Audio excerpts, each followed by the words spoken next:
Selamat pagi para suster, Bapak Ibu, teman-teman muda dan anak-anak yang terkasih. Pada pagi hari ini kita memperingati hari raya kenaikan Yesus, di mana Yesus telah naik ke surga. Dari bacaan-bacaan yang sudah kita dengarkan pada pagi hari ini, kita mengetahui bahwa Yesus telah bersama dengan Allah di surga, bersatu dengan Bapa di surga, dan meninggalkan para murid yang harus berjuang dan meneruskan teladan Yesus yang sudah diajarkan kepadanya. Orang yang mengajar sesuatu disebut sebagai pengajar, atau dalam bahasa formal biasa disebut sebagai guru. Guru adalah sebuah kata yang memiliki makna digugu lan ditiru. Maka dari seorang guru harus memiliki dua kata tersebut. Pertama, seorang guru menjadi pandutan terhadap nilai-nilai dalam berbagai aspek kehidupan. Harus memberikan contoh yang baik kepada para murid, kepada para pengikutnya.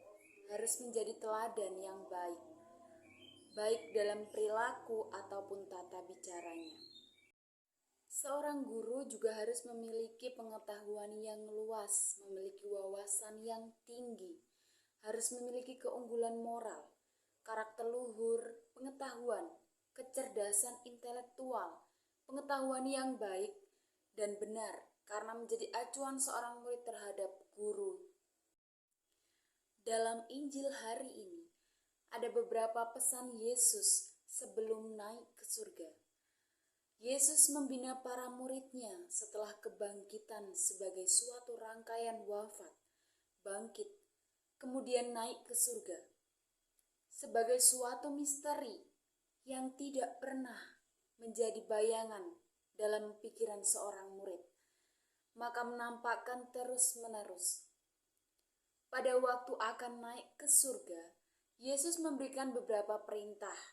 Salah satu perintahnya adalah, ajarlah mereka melakukan segala sesuatu yang telah kuperintahkan kepadamu. Kita, para murid, diminta untuk mengajar. Kita diminta untuk menjadi seorang guru yang memberikan teladan kepada para muridnya, yang memberikan contoh yang baik kepada para muridnya.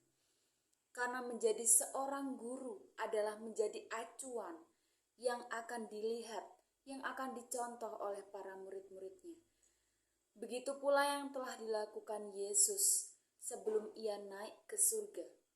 Ia telah memberikan banyak teladan, banyak contoh, banyak perintah yang seharusnya, yang wajib dilakukan oleh para murid. Apa yang harus diajarkan para murid? Sesungguhnya adalah kehidupan yang telah diajarkan oleh Yesus sendiri sebelum ia naik ke surga.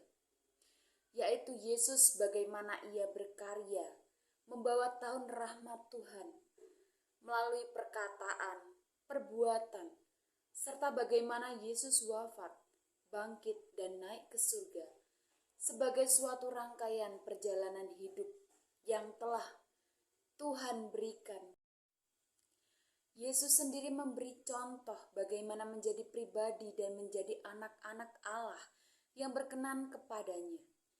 Maka dalam peristiwa Yesus berubah rupa di atas gunung dan juga dalam peristiwa pembaptisan ada suara yang dari Allah, dari surga, yaitu suara Bapa.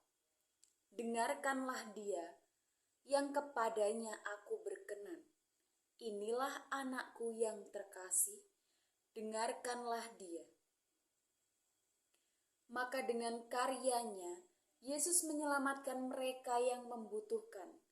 Orang buta dapat melihat, orang lumpuh dapat berjalan, orang kusta menjadi tahir, orang tuli bisa mendengar, orang mati dibangkitkannya kembali. Bahkan orang miskin diberitakan kabar baik.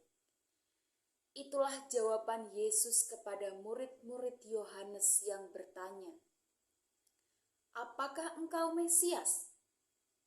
Atau harus menanti?" Kata Yesus, "Lihat, apa yang kamu lihat?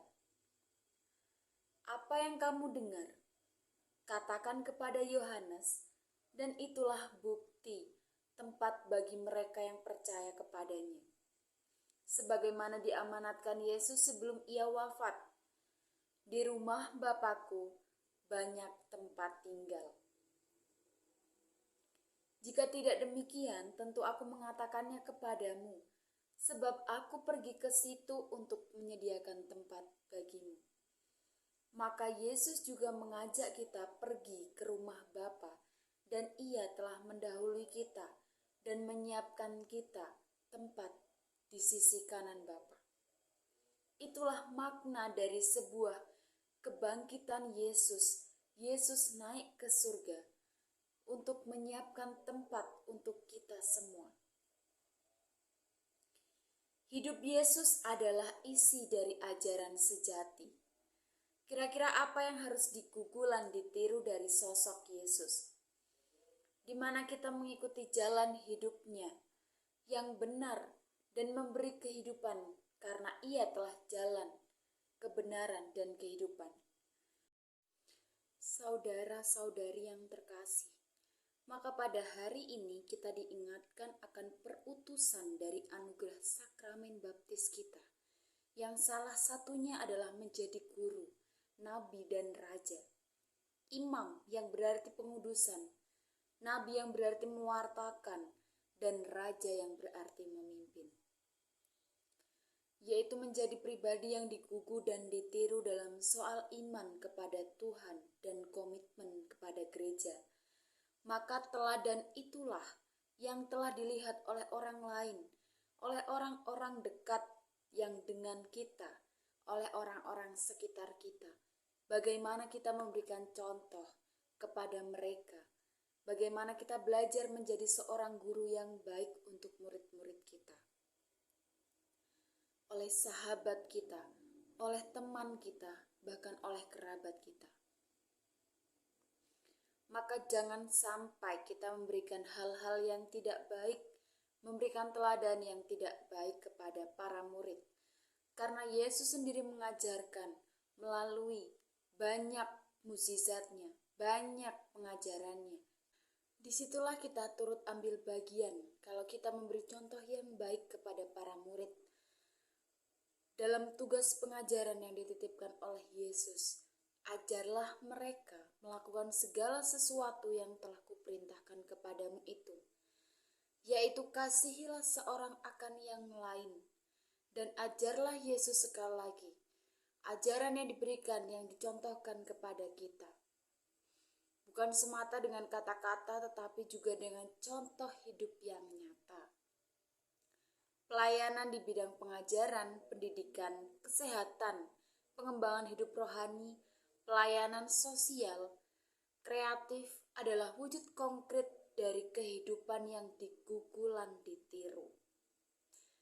Mari kita semua saling memberi kesaksian kehidupan yang digugu dan ditiru, agar sungguh menghadirkan Yesus kalau kehidupan kita tidak bisa digugu dan ditiru dalam soal iman kepada Allah, dalam soal komitmen, dalam gereja, dan dalam masyarakat. Mari kita memberi kesaksian nyata kepada iman, dan itulah yang dititipkan. Ajarlah mereka melakukan segala sesuatu yang kuperintahkan kepadamu. Kemuliaan kepada Bapa dan Putra dan Roh Kudus, seperti pada permulaan, sekarang, selalu, dan sepanjang segala abad. Amin.